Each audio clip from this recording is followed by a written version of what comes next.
Welcome to Childcare Rockstar Radio. I am your host, Kris Murray. Childcare leaders around the globe are breaking through challenges, leading the way in innovation, testing new best practices, and impacting children and families in a much more powerful and positive way than ever before. Each week, join me for interviews with early childhood leaders and experts that will leave you inspired to become the next childcare rockstar. Now, let's go. This is Childcare Rockstar Radio, episode 211, featuring the Gens. You might be wondering, what do I mean by the Gens? Well, let me tell you. In today's episode, you're going to meet two amazing women. They both have the name Jennifer or Jen. Jennifer House and Jenni Grawvunder. They're partners at Children's Choice Preschool in Southern California, and they are affectionately referred to as the Gens by myself and others in our world. And I can't wait for you to meet them. The name of their episode is Chasing Cows and Building Dreams into a 12-Center Empire. And we have a lot to cover. We get kind of silly and wacky and tell funny stories on this one too. So you're going to be entertained, and you're also going to be enlightened with a lot of knowledge about how to grow an empire, if that's something that you're into. I am Kris Murray, and I'm here with you, as always, at the helm of this podcast, and very excited to share with you that I have two amazing companies that are friends of our podcast today, and I want to tell you a little bit about each of them. The first one is Local IQ, and they are a sponsor of today's podcast. Their platform helps businesses like yours grow smarter and faster through industry-leading education, digital marketing solutions that drive enrollment. And just for our podcast listeners, they have put together a brand new early childhood education benchmarks report full of fresh data and tips to help you scale your centers with confidence. Grab your free copy today of the benchmark report at localiq.com/ECE benchmarks. That's localiq.com/ECE benchmarks. And if you're heading to the Childcare Success Summit in October, which I certainly hope that you are, be sure to stop by Local IQ's booth and say hi. Today's podcast is also sponsored in part by Trainual. Running your childcare center shouldn't feel like a full-time game of telephone. You're constantly reinventing the wheel, babysitting your staff instead of leading them, a never-ending onboarding cycle, and you're the only one who knows how anything works. If that sounds familiar, you've got to reach out and have a chat with the folks at Trainual. It's the all-in-one operations platform that keeps your center running smoothly without the chaos. With Trainual, it's easier than ever to document, organize, and train your staff. Learn more and start streamlining and make onboarding a breeze at trainual.com, and be sure to mention Childcare Success Attendee. All right, folks, I am really excited to have you meet the Gens. I've been working with these incredible ladies and their teams for the last 6 or 7 years, maybe 8 years. We talk about it in the meat of the episode coming up. Our journey has been vast, and they have over 300 staff.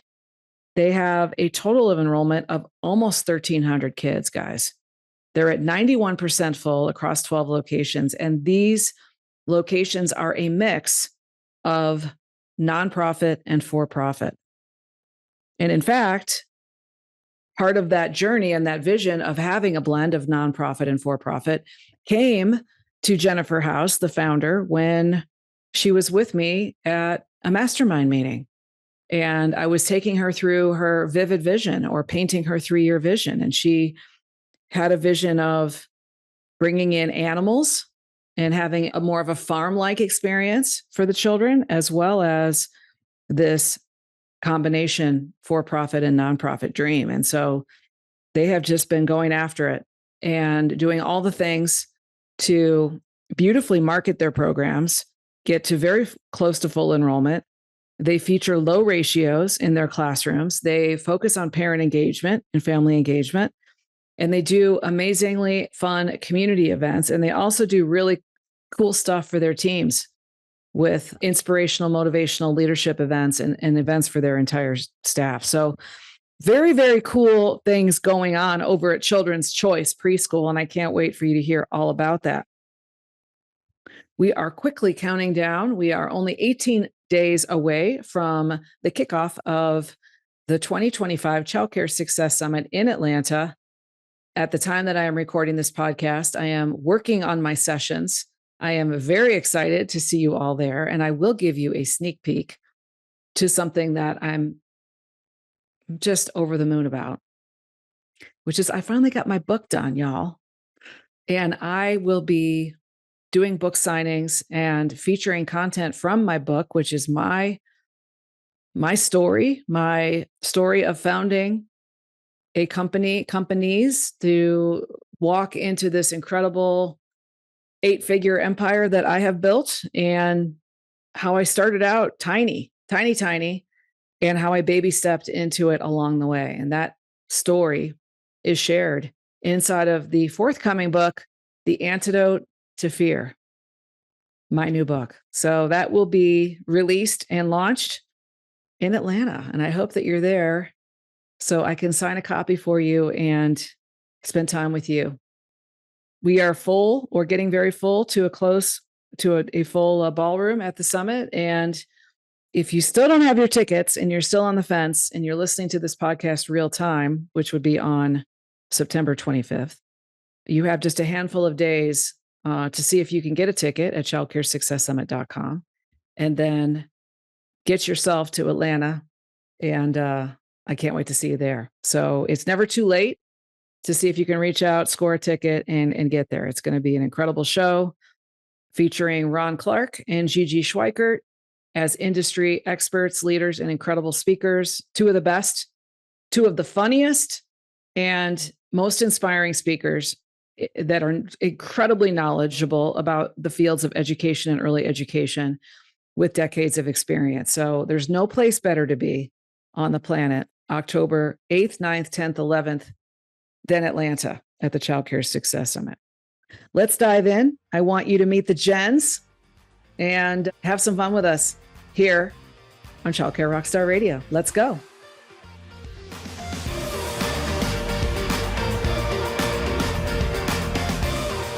Welcome back to the podcast, everybody. I am very excited to introduce two amazing friends and clients, lovingly known as the Jens, Jennifer House and Jenni Grawvunder. How are you ladies today? We're great. Good. Where are you right now? We are in San Diego, California. Cool. Sunny, awesome, excited. Yeah, we love living here. Yes, best weather in the country, in my opinion. Yep. Absolutely. And I'm sensing some quiet energy all of a sudden, which is not your norm. Are you guys nervous? Yes. Okay. You know, I don't like to talk about myself to other people, I guess. I don't post online. I don't do any of that. I'm not social media. That's not me. Yes. Behind the scenes person, right? I guess. I don't know. Well, and because of that, it has taken me a while to bring you on the podcast, because I knew that was your natural mode, but I wanted to have you shine your light and share your story with the audience. So thanks for being here.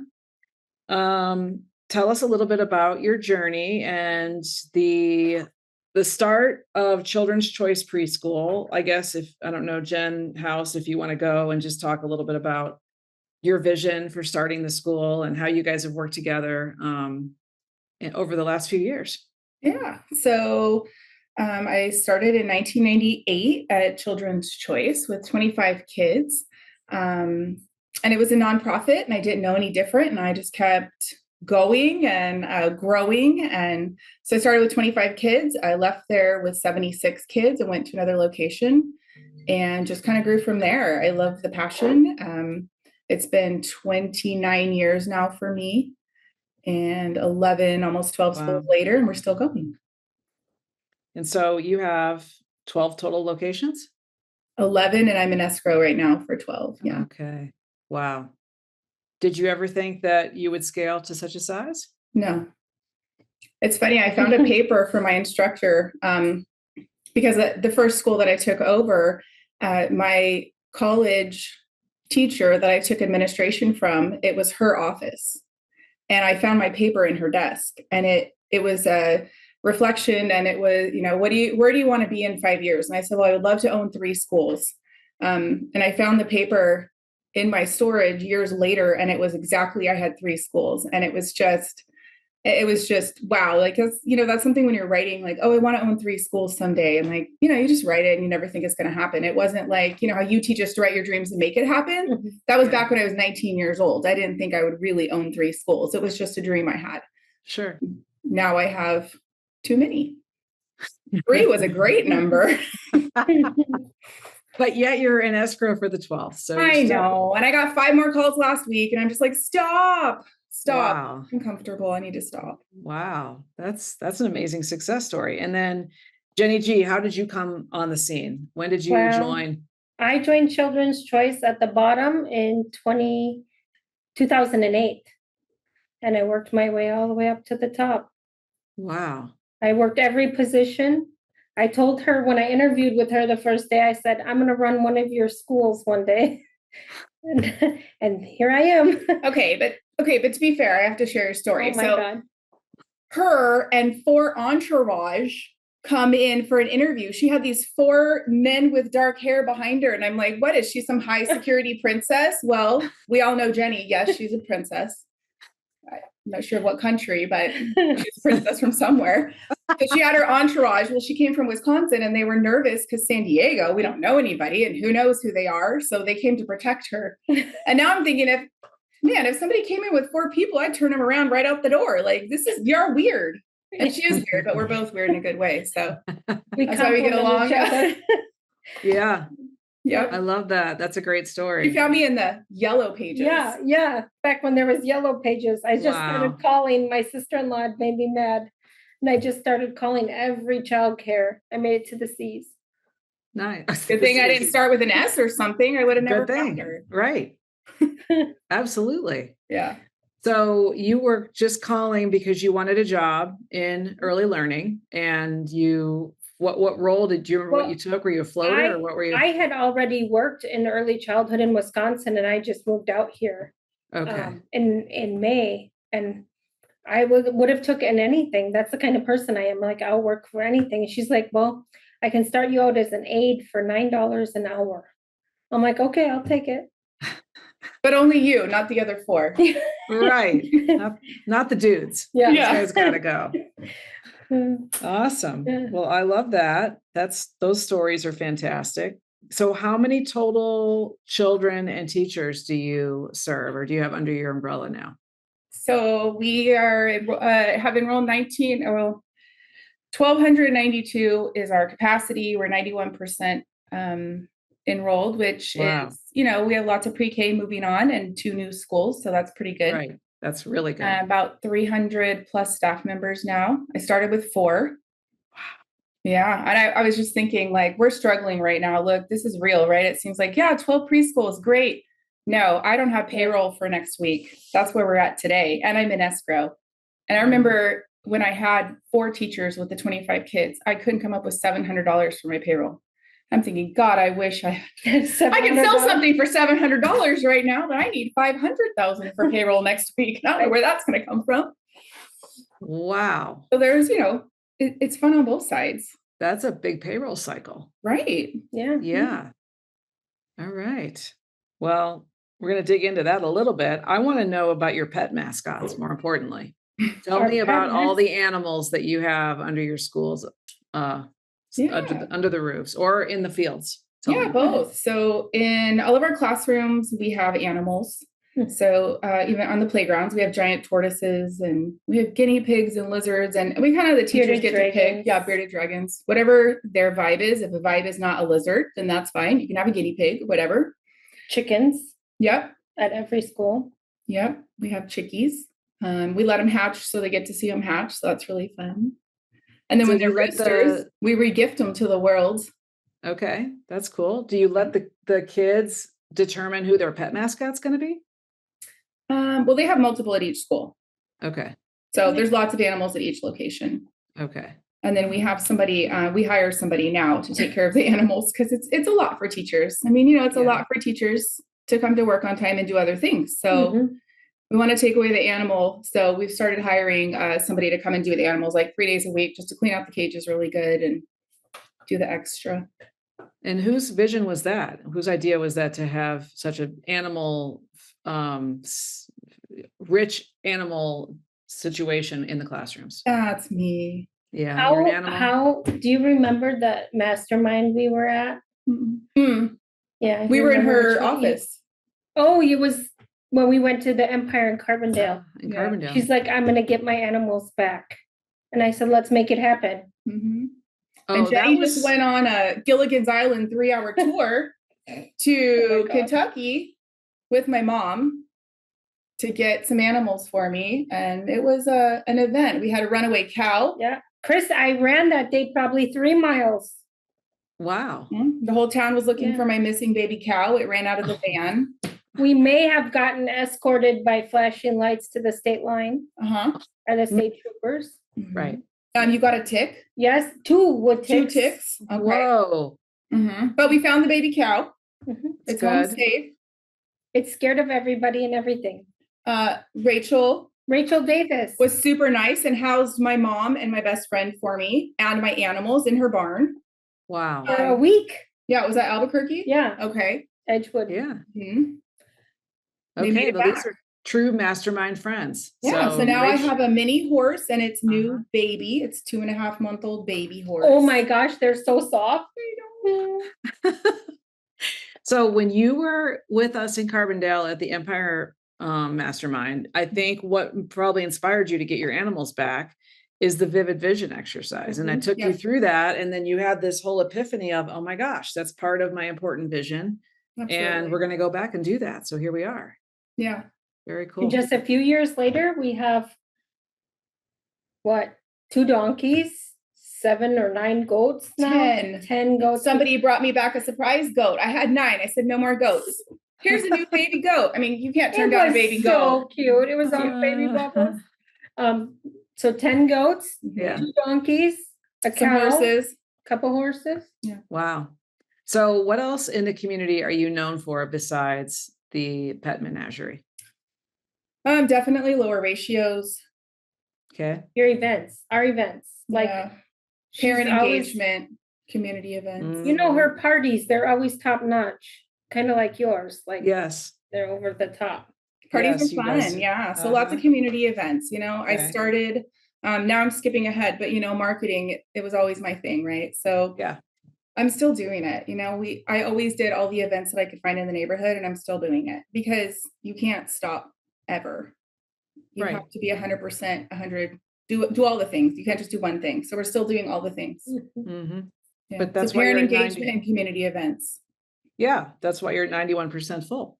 Yeah. And you're going to continue to get full. I mean, it's August. We're getting ready to fill up again. So we'll be over full by the end of September.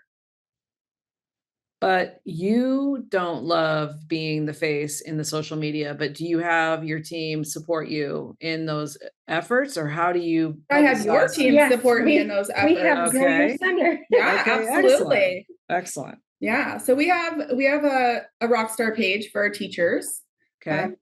And I have a teacher advocate that she posts and directors post. And so each of our schools do their social media, and then your center gets all of our pictures, off of those pages. So absolutely. We love Grow Your Center. Yay. That makes me super happy. I love them too. Being the co-founder, and your guys' website, just to give it a quick shout out, is childrenschoicepreschool.com. And that is a Grow Your Center developed website. And that's it. And we also have childrenschoiceacademy.net. Okay. And that's what I wanted to bring up, because I noticed that the Children's Choice Preschool had, I think, 5 locations connected to it. And that's our nonprofit. Okay. So you're a blend of a nonprofit and a for-profit. Well, you don't blend because we don't commingle. Okay. It's completely separate. Right. So 2 completely different businesses. Yes. Right. Of course. So we have Children's Choice Learning Connection. Okay. DBA Children's Choice. And then we have Children's Choice Academy. Okay. Right. So when it's our nonprofit, started nonprofit, just kept going nonprofit, didn't know any different. Right. And I met these people that are like, what are you going to do when you get older and you sell your school? And I said, what do you mean get older and sell my school? I'm going to do this forever. But this wise woman told me that I'm going to have a legacy and I should like build wealth and sell my schools. And so then I started doing for-profits. Right. So now 6 of my locations are for-profit. About I love that. 7. I mean, it really should be the nonprofit because I did just tell you I'm in the hole. But we're going to be okay because we always. Yes. Yeah. You're not going to be in lack around that money story because the money is going to show up for your payroll. Well, and we just ramped up this last year, a huge program, and super low ratios, extra teachers in the classrooms.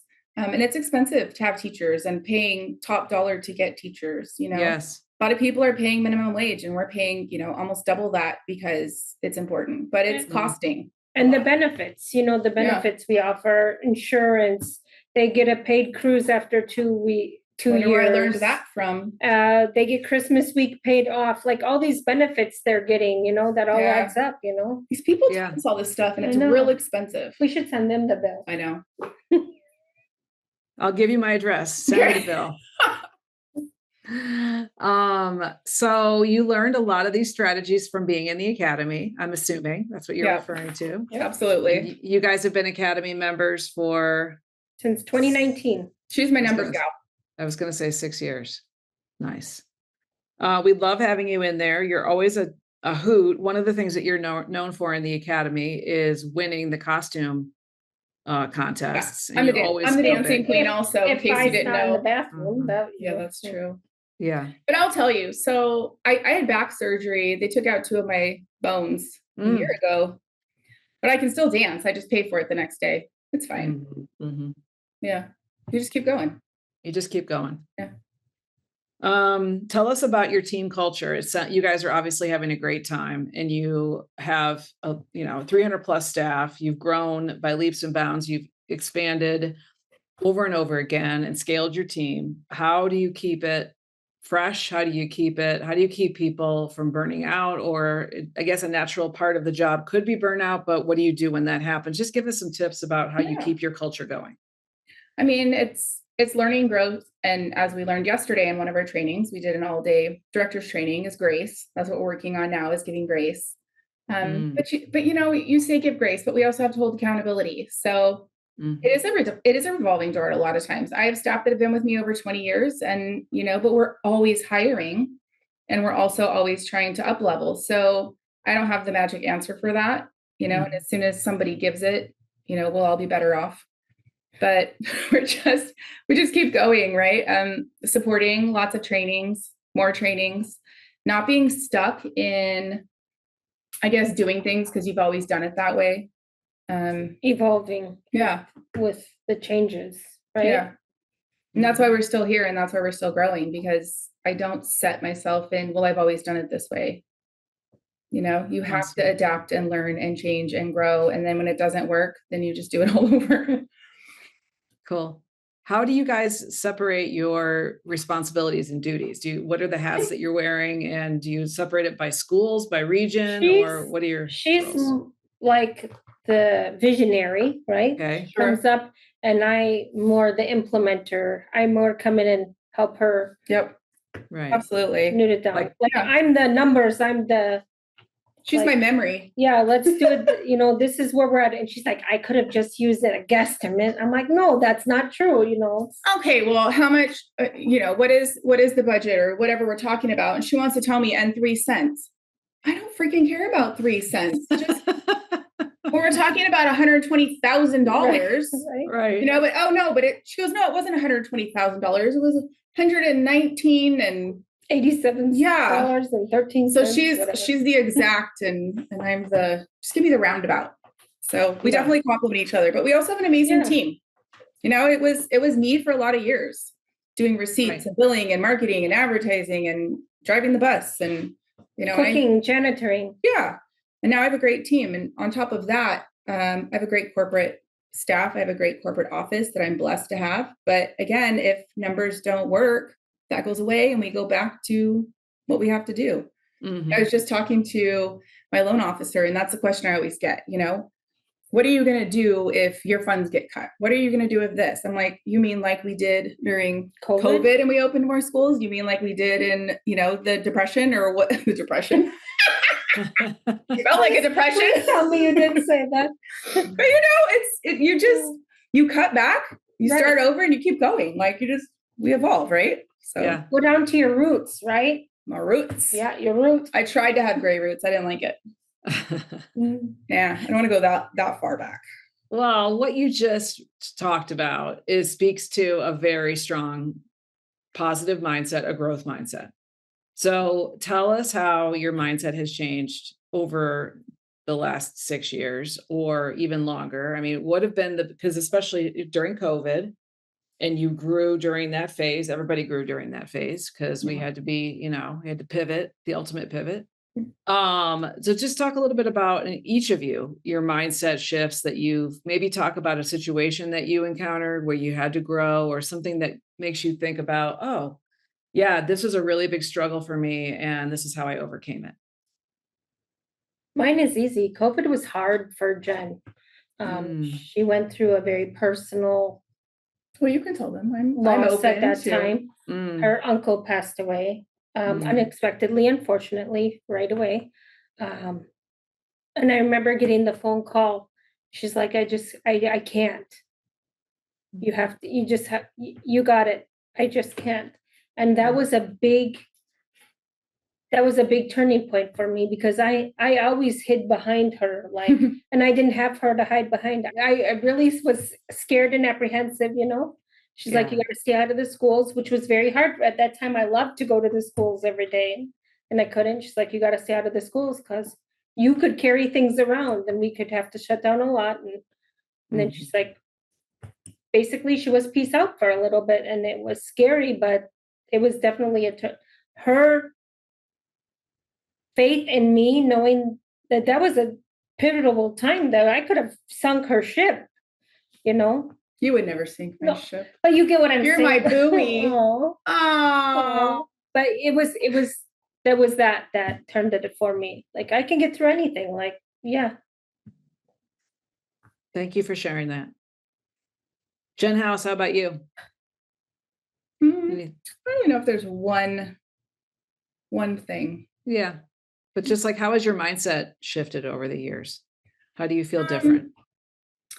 For me, it's not over the years. For me, it's week by week. I mean, going to, meeting you definitely shifted my mindset. I always thought nonprofit, serving the community.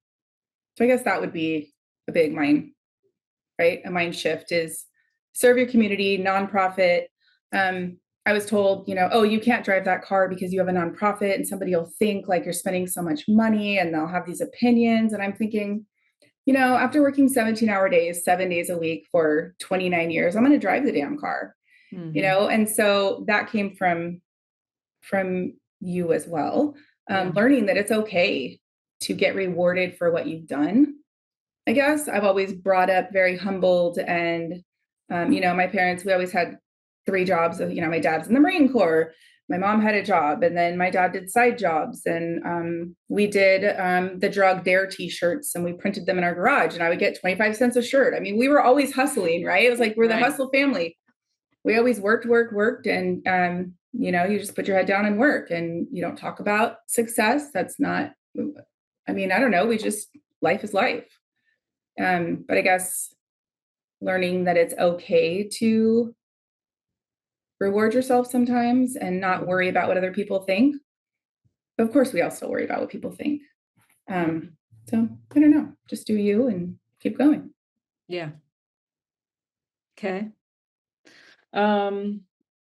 You mentioned your marketing strength and you mentioned Grow Your Center. Is there anything else that you want to share with the audience about what you've learned about marketing your schools or do you market your for-profit differently than your non, or do you do anything that's working for you right now that you want to share? Yeah. So I know a lot of young people don't know what a penny saver is, but it was like a little paper magazine we'd get in the mail and it was little advertisements, right? Coupons. So, you clip the coupons to go to the restaurant and that's what you would get. So when I had my 25 kids in my first school, I did the back cover of the Penny Saver because it was $100 for the back cover and $400 for the front cover. And so I was marketing before anybody knew what marketing was, right? And then I had my daughter and opened the infant center. And so of course I put her little face on the front cover of the Penny Saver, and I still have that. It's so cute. So I was marketing before anybody, right? So I was doing the Penny Saver, which I was able to finally get up to the $400 a week. And again, my payroll was $700. So that's a big, right? That's a big expense when you look at percentage. Yes. And if you look at that today, that's 50% of your, 50% of your payroll I'm putting towards marketing. But I will say that when I do go online and look at that, is people just say, well, I can't afford marketing. I can't afford marketing. You can't afford to not have marketing, people. Marketing is what brings you the everything, right? And you can't just do one marketing thing. So, I was doing the Penny Saver, I was doing the events, I was doing the parent referrals back before everybody knew what a parent referral was. I was making little coupons out of cut and paste and glue and photocopy, right? And glitter. I always had glitter. I'm sure I put glitter on those postcards before I mailed them out. Sure you did too. And I handed them out, right? Door to door, all the things. So yeah, I've never stopped doing that. So we still do community events. We still do parent events, because when you do the parent events, then the parents refer people and they bring their friends. And so you can't stop. You always have to put up the banners, even though the town tells you can't do the banners, you do it till they say you can't. No, then they tell you it's only $50 a day. That's freaking pretty cheap for advertising. I'll pay a $50 fine per day. You're going to get a fine for $50 a sign. I'm like, that's pretty good. I'll do that. We do that for 5 days. Shoot. That's not expensive. But you still do like the Penny Saver. We still send out those little postcards. Postcard mania. Mania. Sometimes, sometimes it works, sometimes it doesn't, but you can't, you have to do it all. You have to do it all. That's right. And even when you're full, that's when you still do it. Yes, 100%. Because 5 minutes later, your whole class leaves or whatever. Or they get deployed because we have all military in one of our centers, basically. And when the ships leave, the parents leave, and we're like, Yeah, but you're always marketing. They just keep coming. So do you guys have an enrollment specialist for each group of schools? Or how do you're good? No, we did do that. We've tried it all. That didn't work for us because we just had a disconnect from the director and the enrollment specialist. Right. So the directors do it. Okay. But we do have a CRM, and so we do have somebody that looks over that and makes sure that they're following up on the calls. So we have somebody that follows up on it. Yeah, for sure. Yes.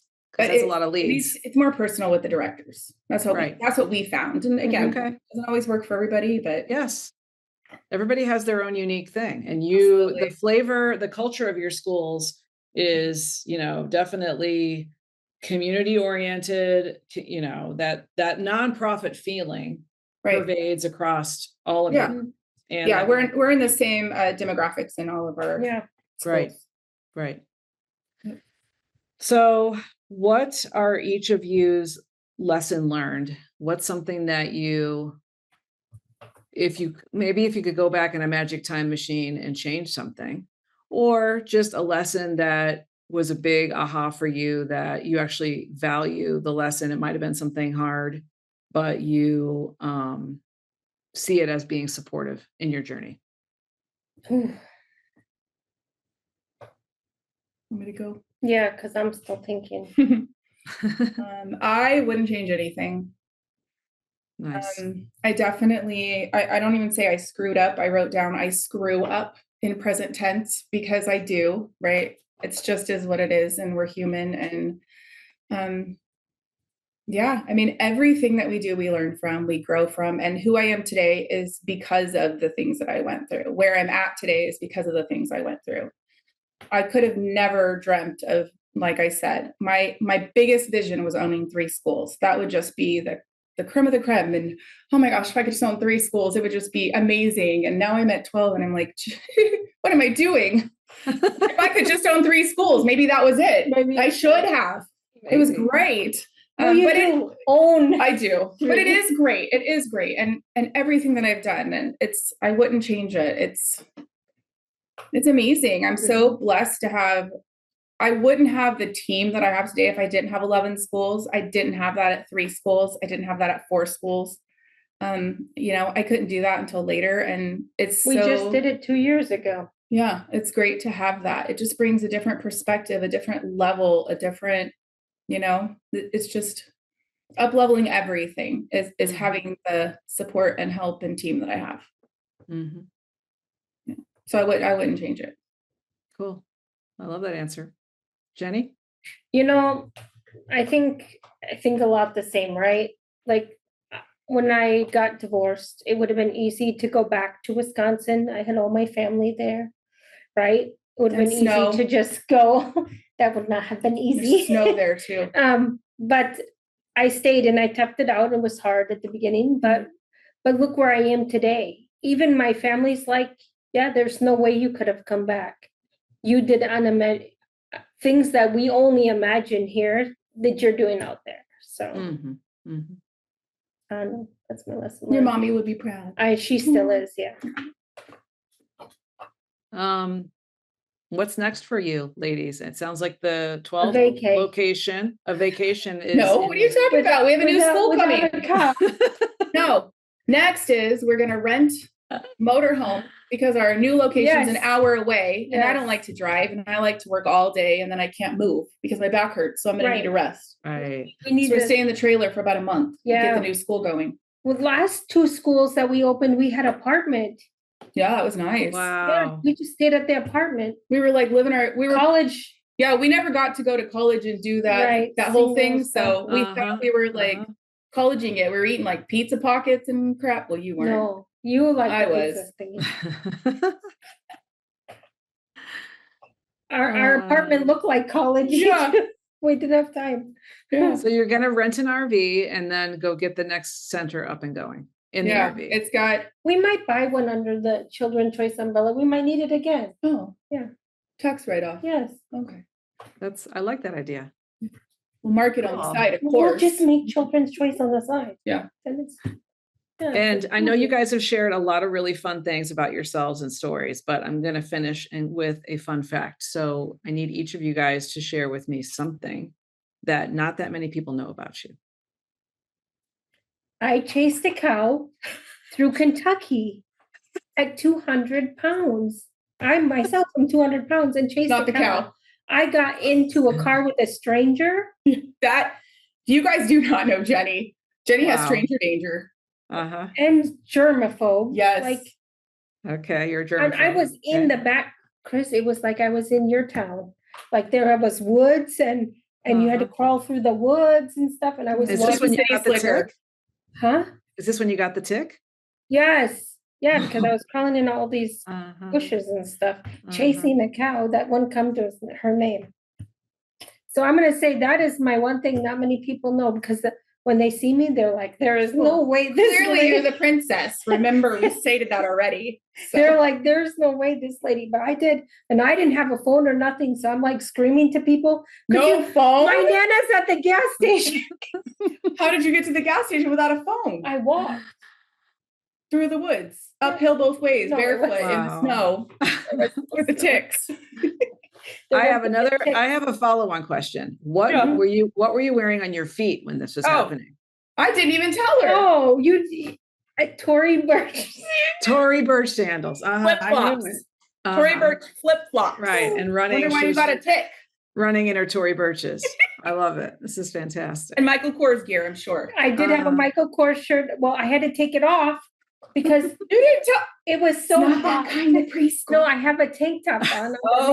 So I'm running, but it's just. No wonder the cops were called and you were escorted to the state line. You took your clothes off. No, it was. We can't help ourselves. I know. This is a riot, as I knew it would be. And Jen House, what's a fun fact about you? Okay, so I was thinking about this. So my mom and I used to make jewelry when I was a kid, and of course I had to sell it at the community center because I apparently was always an entrepreneur. Didn't know it at the time. Yes. So we'd sell like for $1 little Christmas tree earrings and ornaments. And then when I was 19 and I worked at my first preschool, of course, I was like, this school, I can make it look better. Can I paint it on the weekend for free and volunteer? Of course you can. Let's do it. I'll buy the paint. was wrong with me? Yeah. So, and then I started making, puppets and flannel board stories. So of course I needed a Precious Puppets Plus business, which I still get paperwork for today.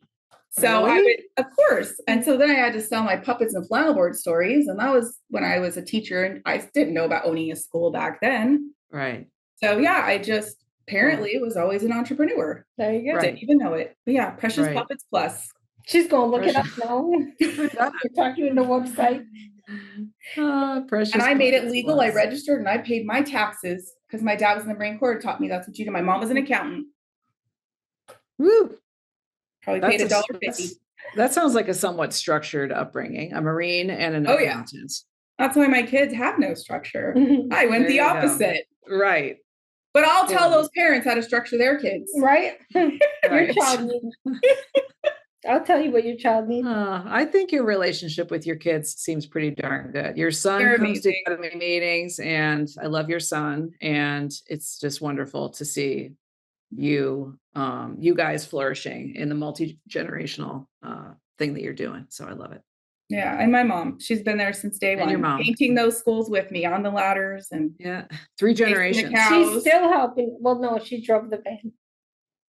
I love this. Somebody had to watch the kids. A guy left with us.